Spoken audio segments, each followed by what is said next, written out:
Each year, more than 5 million pilgrims travel here to the Catholic shrine of Lourdes in southwest France. Together we pray. They come seeking healing. For us. Embrace whatever happens. It's all part of the experience. Every spring, the shrine hosts a unique event. Wounded warrior, wounded warrior. Tens of thousands of soldiers from around the world gather for a journey of peace and reconciliation. I'm traveling with 40 wounded warriors from the United States. But what are they searching for? Something special about this place. You gotta have faith. And that's really what this place teaches you. Today, organized religion is more threatened than ever, yet pilgrimage is more popular than ever. I'm Bruce Feiler. In this epic series, I travel with American pilgrims on 6 historic pilgrimages. I bathe in the rivers of India, dance in the heart of Africa, cleanse in the waters of Lourdes, trek through the temples of Japan, and walk in the footsteps of prophets in Mecca and Jerusalem. I attend some of the most spectacular and moving human gatherings on earth. And I ask, what can these journeys tell us about the future of faith?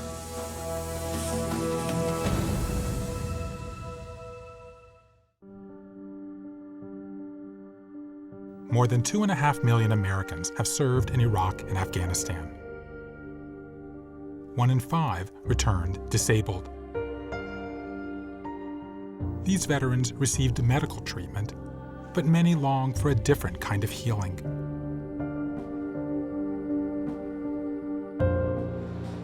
At JFK Airport in New York, a group of American soldiers injured in recent wars gather for an unusual journey. For many of these combat veterans, traumatized, unable to rejoin their families, it's a chance at peace. We've been granted unprecedented access. Many of these soldiers have traveled directly from Walter Reed Army Medical Center near Washington, D.C. I was hit by a suicide bomber. 52 people died that day. And so a lot of people, I saw a lot of things, saw a lot of death. I watched my squad members die, so it's pretty traumatic. This trip, maybe this will help me find solace in the deaths that happen. Glad you made it. So am I. Looking forward to the trip. It's gonna be fun. Zach Herrick was injured in the mountains of northeast Afghanistan. I'm from a small town in Kansas. I joined in 2010, and after that, I was deployed to Afghanistan. Pretty much just a rifleman, just kind of point and shoot, and that's the basis of what I did. So I was there for 3.5 months before I got injured. Life isn't a fairy tale, The prince doesn't always get the princess. The good guy doesn't always win. Nerves are high at the outset. For some of these soldiers, it's the first time they've boarded a plane since being flown home after their injury. Thank you very much, sir. By the way, I appreciate you. All right? Thank you. I was injured in Iraq in 2009. I've been deployed about 9 times to Panama, Kosovo, Greece. Done a lot of different places overseas. Everyone's coming for a reason. Everyone has some baggage. So you just gotta open up. Will Fisher and his wife Gail were shaken by his injuries. Tomorrow morning, okay? And especially our wounded warriors. Lord, we thank you for everybody here today. For them, like all these pilgrims, this journey is an opportunity to escape their day-to-day challenges and seek a new path. And let's not forget the folks at the airport who made this jog getting through all this.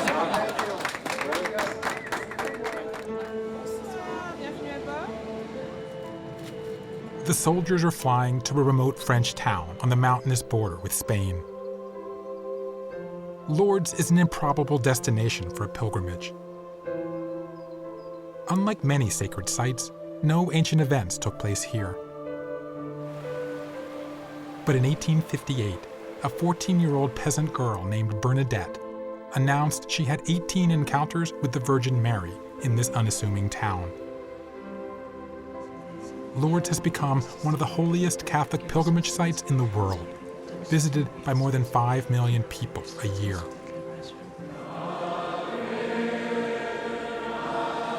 Like many pilgrimage sites, a chief lure of Lourdes is what many consider the healing power of its waters.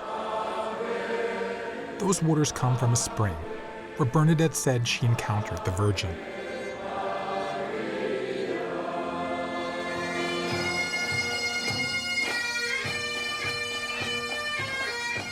Beginning after World War II, soldiers from around the world have come one weekend each year to seek healing in those waters and unity with one another. These hardened soldiers would seem to have little in common with this young girl. What draws them? Is it physical healing, emotional healing, or something more, something we all need? The injured soldiers arrive several days before the start of the international military pilgrimage. Their week-long stay is sponsored by a Catholic volunteer organization that brings sick and injured pilgrims to Lourdes several times a year. Almost half these soldiers are not Catholic. Organizers believe anyone can find relief here. It's a chance to reconnect with your higher power, whatever that higher power is. And we say to them, like, you come and you participate insofar as you can. It's a time to get away, a time to reflect, a time to refocus for the future. And welcome to Lourdes. Safe trip, good trip. Great, amazing. Just to Long be here, trip. amazing. When they come in to Walter Reed, they're pretty discouraged. So you have to take them day by day, bit by bit. Welcome to Lourdes. Stress and uncertainty is a big part of their life because of their injuries, because they're trained to do everything. And our young adults don't like to be dependent. And so we have to help them to turn the corner and realize we're here to help them. They've done their job. They need to get well. Religion and prayer can help them to do that. The wounded soldiers are joined by dozens of volunteer support staff, all of whom pay their own way. Together, they live in this special facility within the Lourdes Sanctuary that's halfway between a hospital and a hotel. Hey, there we go. There's something that draws us, and it's the Mother of God, the grace that's here. We're all on the pilgrimage because we don't just live here for 1 week in this holy place and this extraordinary experience and then go home and stop. It goes with us. It's a ripple effect. Retired Army Staff Sergeant Juan Roldan is here with his girlfriend, registered nurse Litska Sandoval. He was wounded in Iraq in 2006. That's how I got in the bed. I was born and raised Catholic, and I definitely feel like God has a plan for me. It is for me to find out what that is.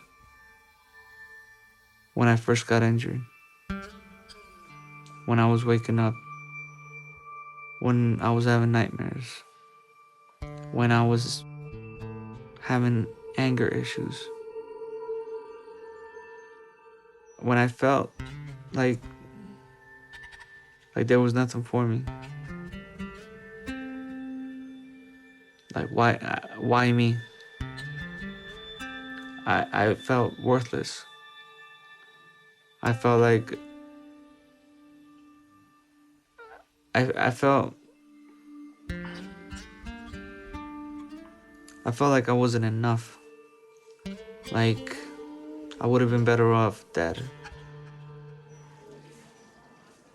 Today, the wounded soldiers and volunteers gather to reveal why they've come to Lourdes and what they're hoping to gain during their stay. This is Juan's second pilgrimage since his injury. This is a unique experience for the people that have never been here. You'll see as the days go by that you'll notice the change within yourself, within your heart, within your mind, with your spirit. It's been about 7 months since I got hit. I got hit by a suicide bomber in Afghanistan, took 3 of my buddies.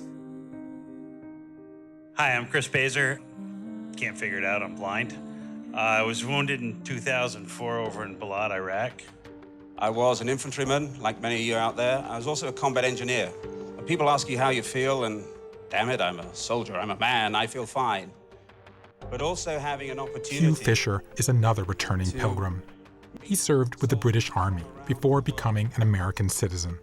And I ended up going into the US Army after 9/11.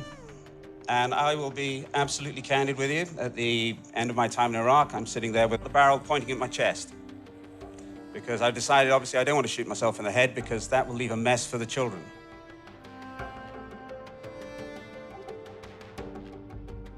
And part of my healing was coming here.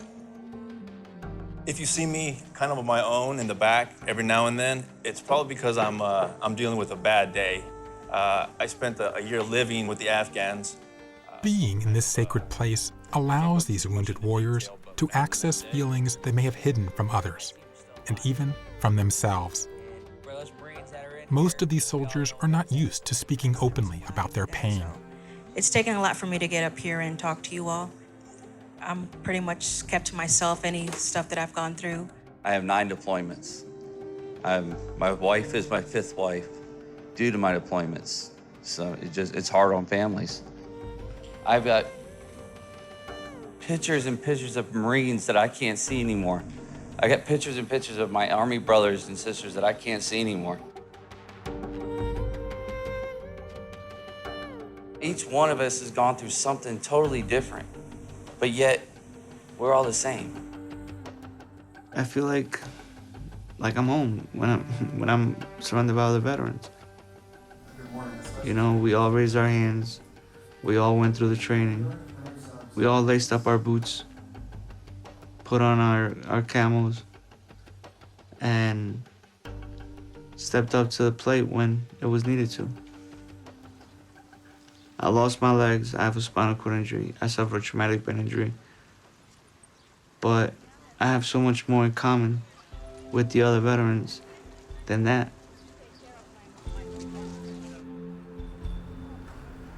The hospital complex is across the river from the heart of the shrine.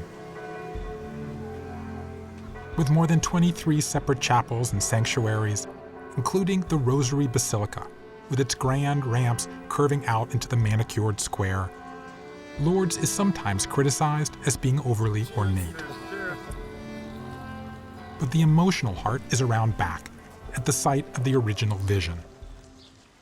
This is the grotto where Bernadette first encountered the apparition that identified itself as the Virgin Mary. You can see the basilica actually grows out of the rock.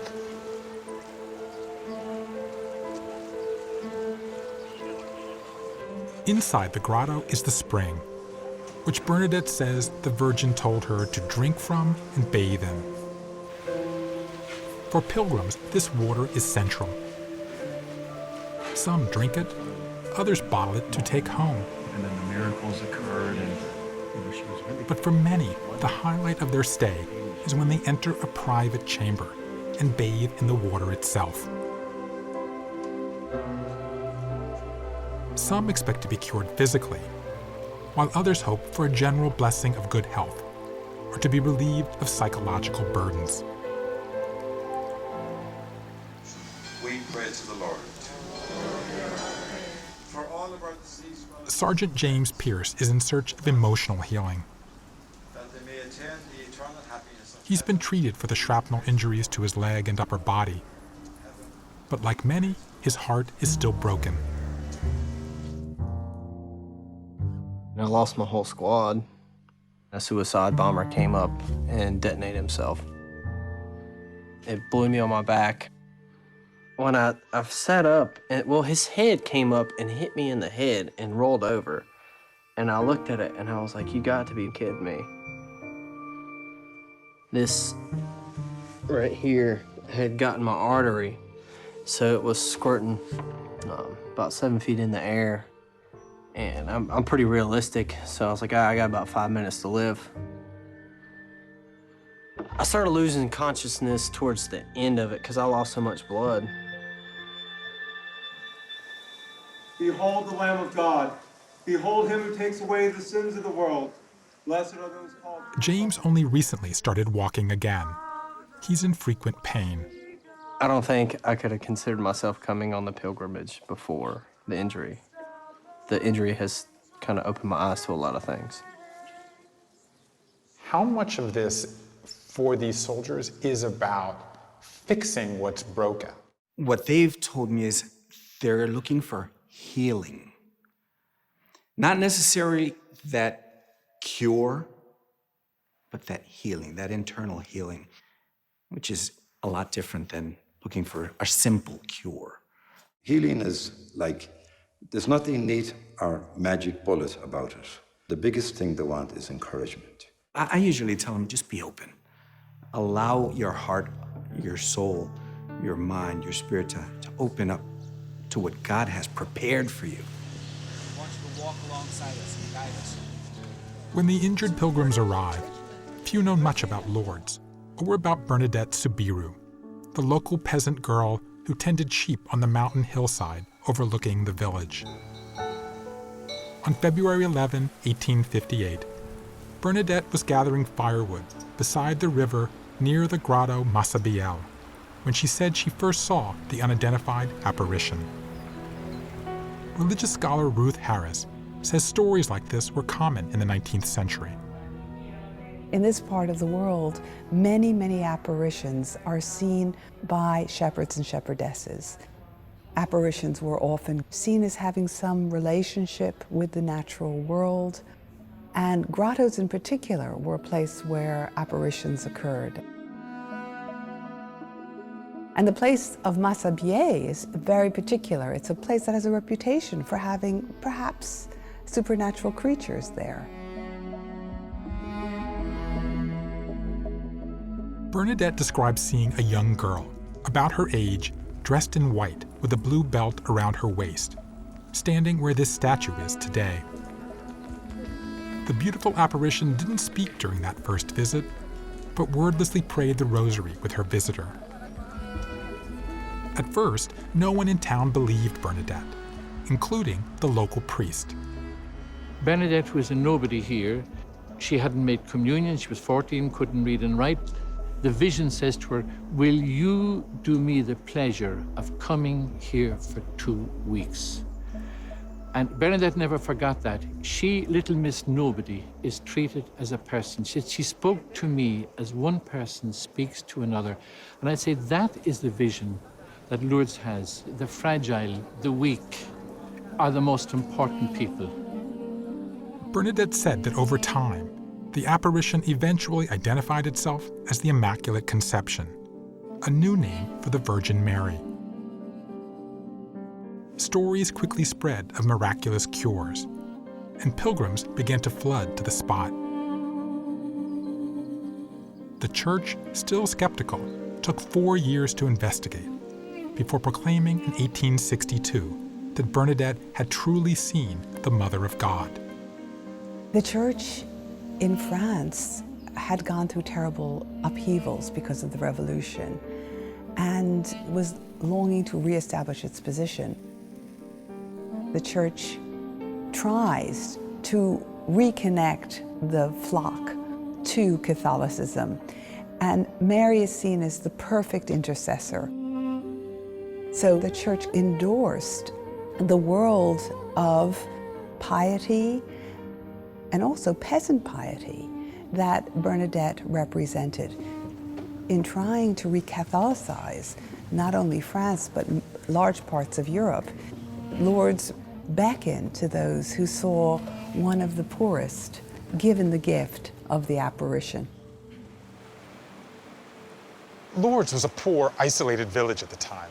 Bernadette, a young, vulnerable girl. So many of the figures in great revelations like this are usually men. Moses, Jesus, Buddha, Muhammad.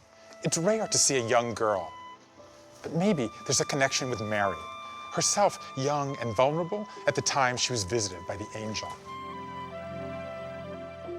The Catholic Church has confirmed 11 cases where the apparition of Mary has appeared, including in Fatima in Portugal and in Guadalupe in Mexico. Since pilgrimages often arise in places where humans encounter the divine, all these sites are heavily visited today. But among religious sites, Lourdes does something unique. It attempts to separate matters of science, such as is someone medically cured, from matters of faith. It actually has a medical office on the premises itself that evaluates every cure someone claims happened here. Whenever someone claims they are cured by the waters of Lourdes, the case is evaluated by an international committee of medical professionals. From the time of Bernadette, there have been skeptics about these stories, including in the church. So what do you say to skeptics? The Office of Medical Observations exists in order to conduct a strictly medical investigation. So I do not get into the affair of miracles, for instance. I'm there for cure. What we are looking for is to understand if a person was indeed really sick, if we have a true and real diagnosis for that disease, what was the prognosis of that disease, what was the treatment that that person received, or the treatments that that person received. And we want to know if that cure was indeed complete and if that cure is indeed lasting forever. This ongoing conversation between faith and science is one of the things that gives Lourdes its continued appeal. By introducing the idea of proof, the church is saying we welcome a modern conversation with its questions and doubts. Retired Army veteran Chris Pazer is on his third trip to Lourdes. I was at the PX in Balad, Iraq, and it was hit with 2 missiles. Just wrong place at the wrong time. I had 2 pieces hit me in the right side of the face. One took out the right eye, and the second one clipped the left optic nerve. There has been no miracle at He wasn't cured Lourdes for your visually. family. Right. He wasn't cured visually, but he was cured in another way. I always have a hope for technology to finally catch up and be able to do something. But since the first time I've come to Lourdes, I've grown to accept it more, that I may not see the technology. He harbored a lot of anger for a long, long time about the fact that he couldn't see. And when he came the first time, he expected to go in the baths and come out being able to see. But it wasn't like that last year when he came. He took away a sense of peace with it.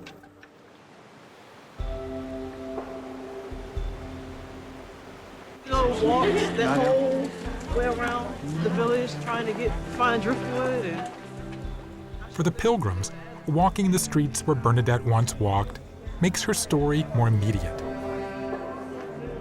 Sergeant Monica Southall injured her back and shoulder in Afghanistan and is now medically retired from the Army.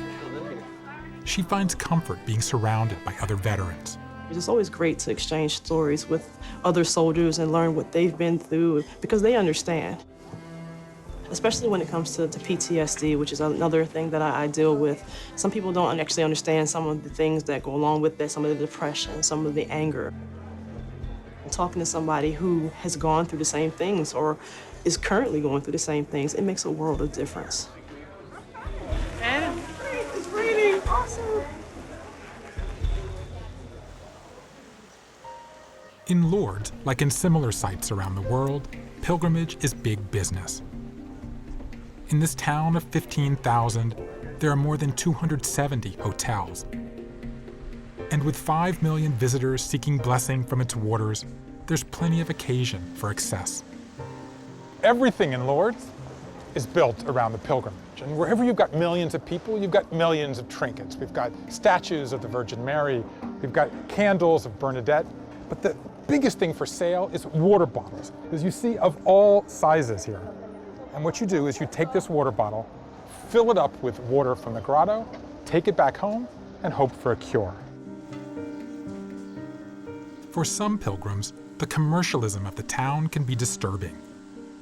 It raises tough questions for Zach. This young little 14-year-old girl saw, Mary in a cave, and then it exploded, and now you see today, tic-tac stores and stuff like that. And this town gets a lot of money from visitors coming in and a lot of Catholics. And to me, selling religion, it just seems kind of like disgusting. If I don't believe exactly, what they believe, it's just kind of, I don't really believe I mean, I believe there's a higher power, obviously. I believe that, but, I don't know what it is, and so I'll just keep open mind. I don't necessarily believe that you need to go to church to reach God. I don't really talk about my injury. A lot of people obviously, see me, and it's right there. This, even though it's what it is, it hasn't affected how I believe toward God.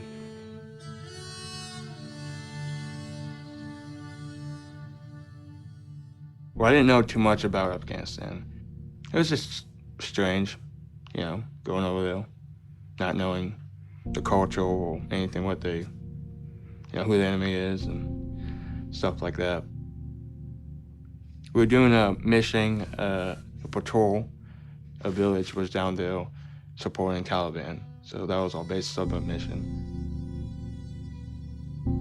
We took over this little miniature house and we came out the back. That's when I got hit. That's when I was injured. I was already down shooting back. And it felt like a firecracker went off in your mouth. That's what it felt like. Bam. A lot of people got injured, and my platoon leader, he was shot and killed. My buddies came up and they were crying. It was just bleeding, and it was just helpless. So,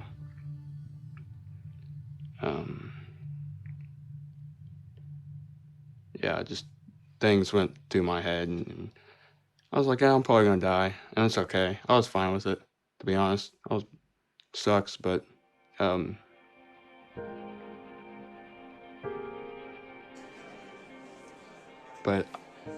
when you come together and you talk about it, it helps. It helps with a lot of demons inside. One of the great gifts of a pilgrimage is the feeling of safety it creates. Everyone is on the same journey.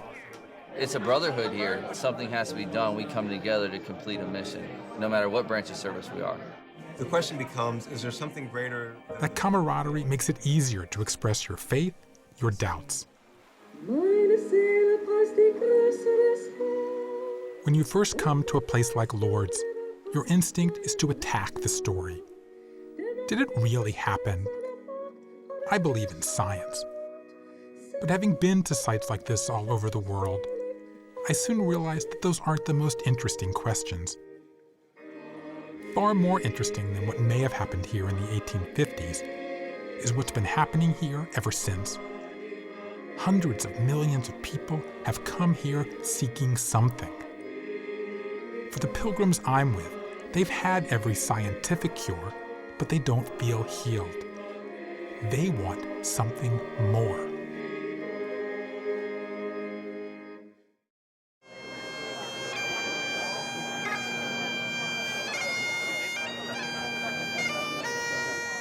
Although our pilgrims have been here for days, the full international military pilgrimage is only now getting started.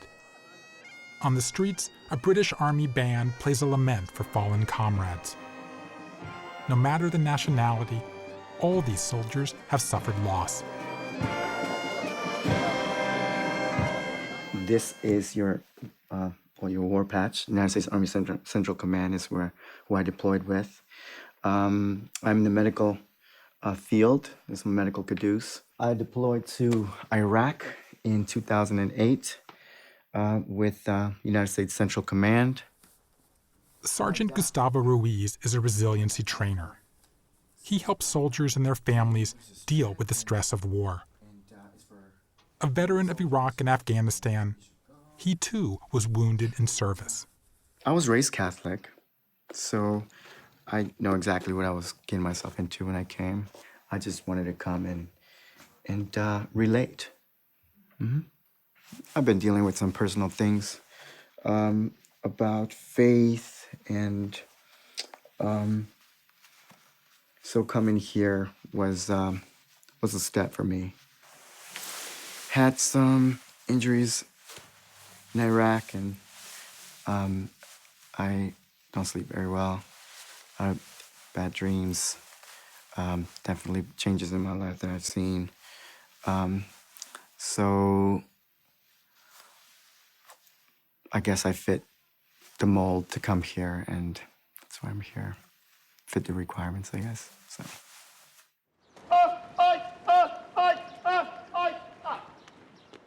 The presence of so many soldiers from around the world is another part of the healing process for Gustavo. It's just a great feeling. It's like bravado. You go out there and you're representing your country. It's like the Olympics. It's amazing. You feel good about your uniform.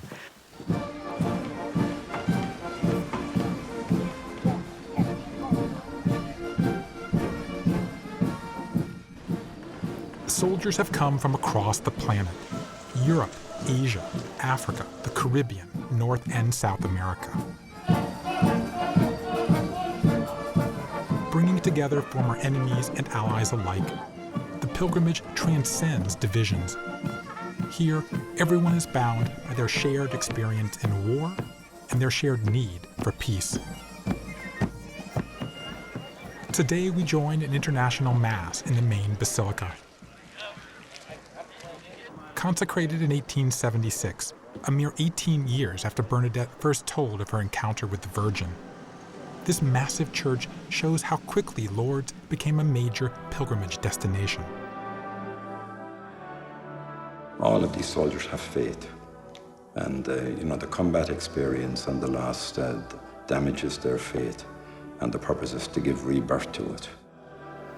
Well, very welcome here to this great basilica for the opening mass of our pilgrimage. I've seen people that didn't believe in anything pray and thank God. We are not alone here. It is a You do what you want, and then be in the middle of this, per se, and all of a sudden, everyone's praying.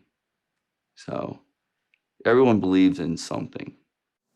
We pray that, like Bernadette, here we might experience the presence of the Virgin Mary and experience her all-embracing love.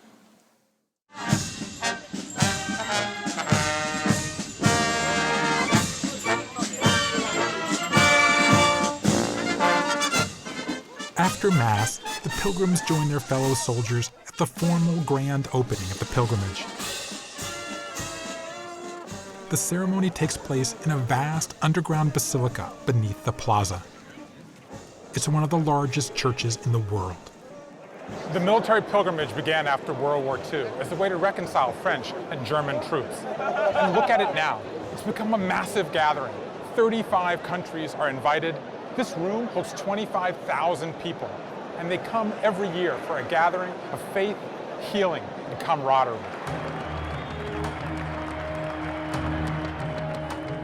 The event feels like an enormous military reunion. Each country cheering for its flag. It shows that pilgrimage, like religion itself, is not always somber. Spectacle, light, and pageantry are part of the appeal. The fun is particularly important for these wounded warriors, who are anxious to move beyond their pain and just enjoy themselves for an evening. Pèlerinage militaire international à Lourdes.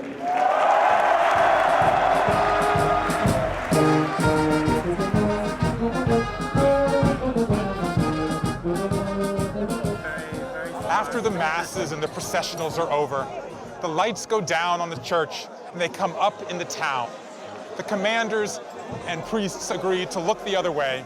The soldiers flood into town, and they do, well, what soldiers do. How are you? Good, brother. Good. Good. How are you?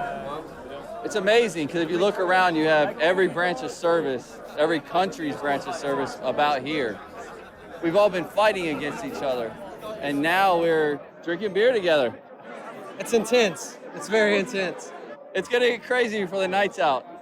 I hope they don't lock the hospital's doors on us. There we go. Yeah. Take some Coke.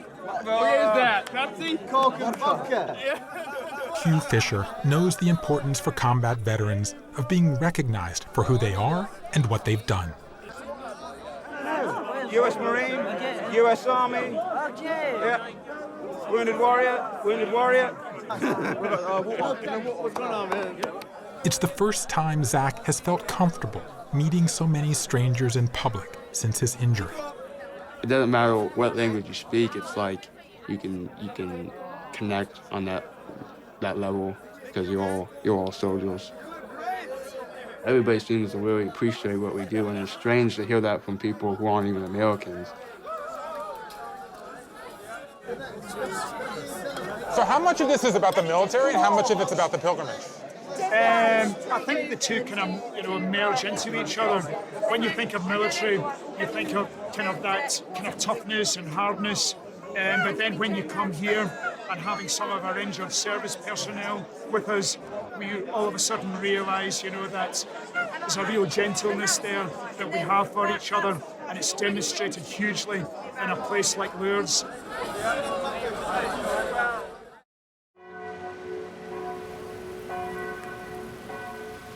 Every day, even in the rain, the church celebrates the miracle of transubstantiation. Priests carry the consecrated wafer the tradition holds becomes the body of Christ, down through the shrine.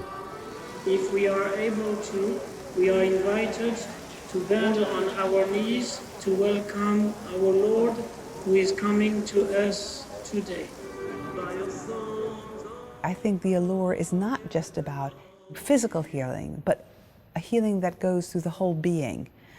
And this idea of healing is something that could happen in many contexts, but there's something about the way the Catholic rites make the relationship between mind and body, the Eucharistic procession, which emphasizes the miracle of Catholic faith, which is transubstantiation. While the Catholic Church doesn't promise cures, it may certify a miracle after the medical office declares that a patient has experienced what it calls an inexplicable cure. This is the records room, where all the records from all the unexplained cures are kept. As the director points out, Lourdes is hardly unique. Spontaneous cures are documented regularly in hospitals around the world. His name is Michele. Vittorio Michele. Vittorio Michele. In May of 1964. He comes here to declare his cure that he claims has happened in 63. I see, okay. And then following Michele over the years. And they start also asking, as you can see. As a young infant of age. So these are hospital records from his care before he came here and had the alleged that's all we're cure. interested in. Okay. So he was diagnosed with an osteosarcoma. He was diagnosed with osteosarcoma. Pelvis. That's a cancer. Yeah, cancer, a malignancy with no known treatment at the time. He arrives in Lourdes and he has a clinical signs of an instantaneous cure because he claimed... In 1976, 13 years after his visit to Lourdes, Vittorio Michele's case was proclaimed a miracle by the Catholic Church. Dr. De Franciscus reminds me that Lourdes is not a medical facility. It's a place of pilgrimage. Lourdes is a place of faith. This is a shrine. Lourdes is not a hospital. It's not a clinic. In every miracle, there is sufficient light to believe if you want to believe, and to do not believe if you do not want to believe. So you're comfortable medically saying that there are unexplained cures. You say hospitals do that, and they're found here. Do you believe that these unexplained cures might be miracles? I do believe. I do believe. I am a Catholic, and I don't think, and frankly, I had never thought that being a Catholic and a doctor, there was any conflict between the informations that I received from my education, had any conflict with what I believe in faith. If something I have learned in Lourdes over the years, it has been that every now and then in life is so useful to just lift the hands and say, this I do not understand.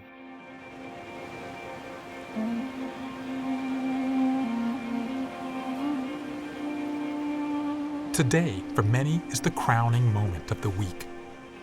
Most of the injured soldiers will bathe in the spring. More than 350,000 pilgrims each year partake in this ritual. You strip down, it's men on one side, women on the other side, and then they dunk you, and then you come out and you dry off, and they say, I don't know, how does it go? It's like that. They dunk you completely under. Like it's cold and they dunk you? Yeah. But it's refreshing. But it's cold. You don't even realize it. I bet you don't. Gustavo, are you gonna bathe? I haven't really thought about doing it. Why? Why not? I know it's an opportunity for me, right? I'm here. I really don't want to waste anyone's time. Just go there and think that, I'm gonna go to this place and something is gonna happen to me or not. I'm not trying to be negative. I'm just being me. Chris Pazer understands Gustavo's reluctance. The first time he came here, he entered the bath and was disappointed. For me, it's hard. I try not to think about what I really want, because God's not going to give me what I want. He's going to give me what he wants me to have. If he seems willing enough to give me the grace to accept it, I would be happy with that. Perhaps, as Chris said, what you will be given is actually what you need. Not what you think you need, but what God thinks you need. Don't set yourself up for disappointment and failure, but embrace whatever happens. It's all part of the experience. Last time I was here was 3 years ago. I was battling a lot of depression, stress, and just fear of the unknown. What was gonna happen with my daughter. I definitely prayed for my health. I was open to everything and anything that they had us do. And the most beautiful experience that I had while here was when we went to the grotto. They get you in the room. They take your clothes off. They wrap you up in a white sheet. Like the inner sanctum of many religious spots, the baths are modest, unadorned, and private. Cameras are not allowed when pilgrims are present. Bathing here is a personal, sacred act. Each pilgrim alone with volunteers who assist them into the water. Being a man, I felt very awkward at the moment, but I kind of went with it. I was still very uncomfortable when they placed me in the water. I was still very uncomfortable. The water was really cold, but as soon as they placed that water over my head, I felt a sense of relief within my left side of my body. The following day, I felt a change within me. I wasn't having as much back pain. I wasn't having as much pain on my shoulder. For some reason, my face felt lighter. And I used to have like real bad headaches. And since then, I haven't had a severe headache. I always wanted to come back here. How do I say this? It's an experience that it's so unique and everything that it really makes you feel blessed, you know? I feel lighter, cleansed, relieved, and a sense of peace. I do. I'm interested to see what happened with Zach, because he wasn't going to come. I somehow got persuaded into it, so. The shock of the water wasn't as bad as my emotions, and that in itself was something to grasp. I feel relieved that I did it. I feel I'm glad I did it. You feel you can breathe. You know, after you get out of that cold, icy water, you feel something's out of you. So, yeah. Is that water special in some way? My answer will be chemically, physically, that water is water. But I think we should respect the expectations and the popular faith of so many millions of people that truly believe that that water is miraculous. Some people say that because people come here hoping to feel better, that helps them to feel better, that the mind, by turning in that direction of a positive thought, can help the body and the soul. If I can let go of hatred, if I can forgive, that's big healing. And I see that. People think in terms of physical healing, but really, if I can be healed inside in some way, I don't know what you call it, but that happens here.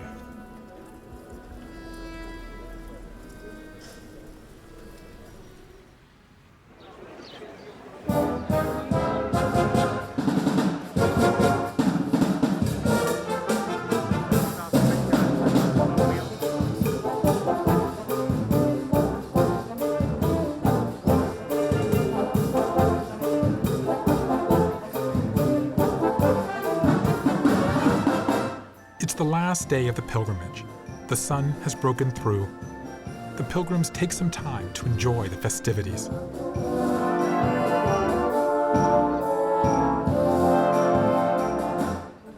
Before saying goodbye, the wounded soldiers, their families, and the volunteers reconvene in the hospital to share what they experienced. It's the ultimate stage of any pilgrimage, when the traveler asks, "What did I learn by coming here?" We have some very tough soldiers here, very highly trained soldiers who've been and done and seen some pretty bloody awful things. And we all carry that in our heads. I'm the guy who's been there chewing on the 9mm. And what you have all done for me is to affirm life and affirm the value of it. And there's a misconception out there that by talking about things, by expressing things, by putting something out there and owning it, it is somehow weak for a professional soldier to do that. I'm sorry, I don't see any weak professional soldiers here. God put those soldiers in their place to risk their own life to save my own. I need to honor them by waking up every day and looking at it as another opportunity for me to do something in this world. My daughter gives me that purpose. My family gives me the strength. And God gives me the will. I wanted some type of healing. That's what I was looking for in this trip. We're healed a lot more than we may think we are. It may not be physically, but it may be in other ways that we are. You all been really great. Boy. So, I love you guys. Like, all of you've been beautiful. And, like, watching you guys smile, like, that's my religion. That brings me happiness, is watching you guys smile.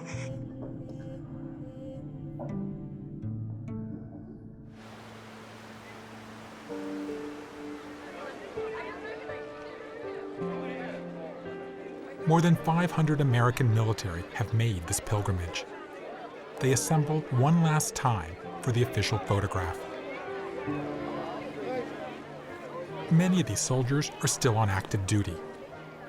But for the majority of wounded warriors in our group, their military careers are now over.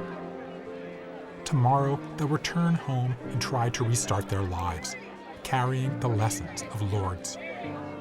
What they have done to come to this place is a real testament to their human will. And here they gather for a moment together to smile. We're gonna do two pictures. Photo first, with a big smile at 3. 1, 2, 3, cheese! The final leg of the pilgrimage is the most communal. Tonight, thousands of soldiers will march in a silent, candlelit procession to the heart of the shrine. When you go back home, if someone says to you, what did you learn there? Like, what in that place changed in you? What would you say? My heart and believing, you know, it's something special about this place. I don't know what it is, but there is something special here. And I don't know how to put it into words.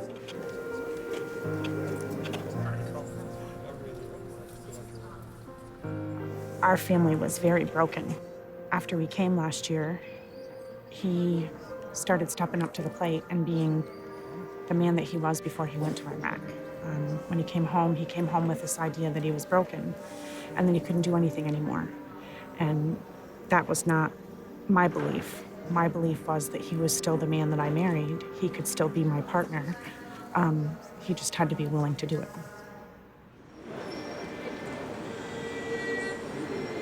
But I don't think it's coming here and saying, hey, fix me.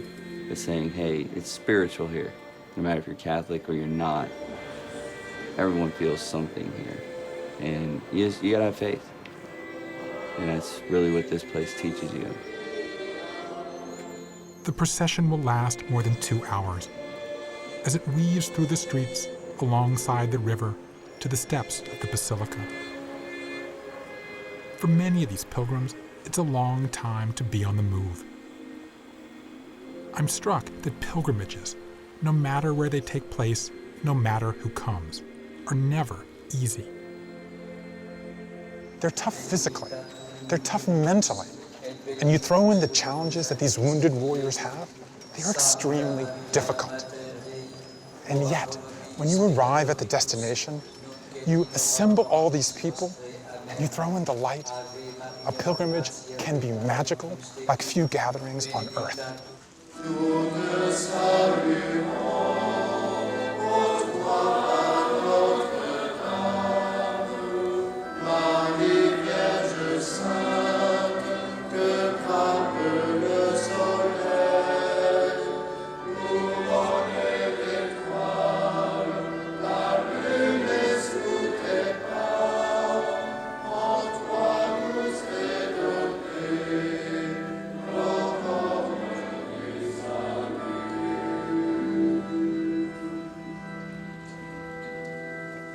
As the great cross is carried to the front of the basilica, I'm reminded that Lourdes embodies a key message of Christianity. That Jesus invites believers to lay their suffering at the foot of the cross and seek comfort in the divine. It's a message in common with many pilgrimage sites around the world.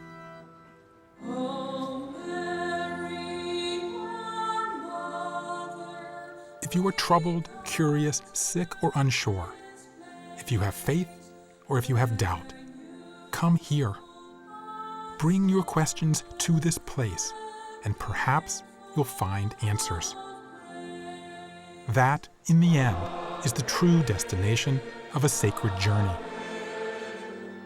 By leaving what you know behind and heading into the unknown, you allow yourself to be open to discovering something new about yourself.